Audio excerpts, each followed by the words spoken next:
Саламатсызба көрермен, қалай йод тапшылығын емдеуге болады? Бүгінгі видеом 1001 дертке шипа әмбебап дәрі грек жаңғағы туралы болмақ. Денсаулыққа пайдалы видеоларымды өткізіп алмас үшін каналыма тіркеліп лайк басуды және достарыңызбен бөлісуді ұмытпаңыз. Мамандардың зерттеуі көрсеткендей, ағзадағы йодтың жетіспеушілігі көптеген аурулардың дамуына себеп болады.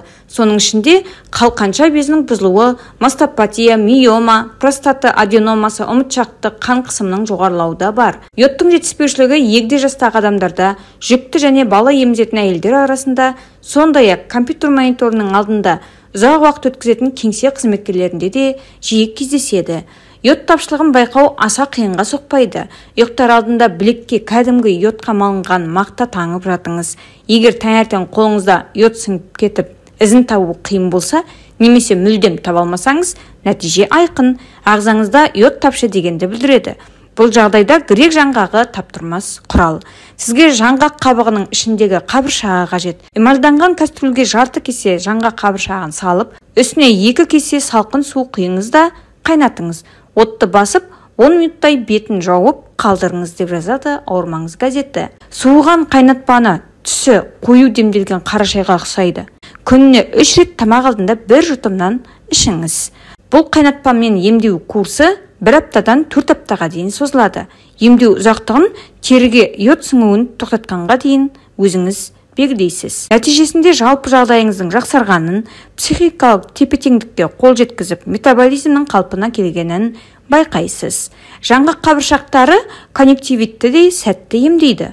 Ол үшін қабыршақтарды кофе тартқыштан немесе басқа қолайлы құралдармен ұнтақтау керек. Ұнтақтың жарты стаканына 1,5 стакан салқын су құйып қайнатыңызда, баяу отта 20 минутқа қалдырыңыз. Содан кейін дәкені қабаттап сүзіңіз. Шамамен жарты стакан түсі қара қоңыр қайнатпа аласыз. Осы қайнатпаға мақта тампондарын малып, 1 апта бойы қабағыңызға бірнеше минуттан қою керек. Сондай-ақ, жаңғақ қабыршақтарының қайнатпасын дәстүрлі медицинада простата аденомасын, простатитті, аналық без ауруларын емдеу үшін қолдануды ұсынады. 2 ас қасық жаңғақ қабыршақтарына 1,5 кесе қайнаған су құйып, баяу отта 20 минут қайнату қажет.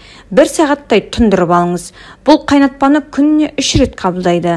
Сонымен қатар, жаңғақ қабыршақтарынан жасалған спиртті тұнбалармен көптеген ауруларды емдеуге болады. Қалқанша безі, асқазан шек жолдары және буын аурулары, гипертония мазаласа, жарты литрлік бөтелкенің 3-тен 1-ін жаңғақ қабыршақтарымен толтырып, үстіне арақ құйыңыз. 2 апта қараңғы жерге қойыңыз деп жазады Ауырмаңыз газеті. Дайын болған кезде сүзіп, біраз қасықтан тамақтанар алдында қабылдаңыз. Грек жаңғағы қант диабетімен күресте ең тиімді құрал. Ыдысқа 2 ас қасық жаңғақ қабыршақтарын салып, бетін толық жабатындай етіп арақ құяды. 1 апта тұндыру қажет. Тұнбадан 5-6 тамшы алып, оны 2 қасық сумен араластырып ішіңіз.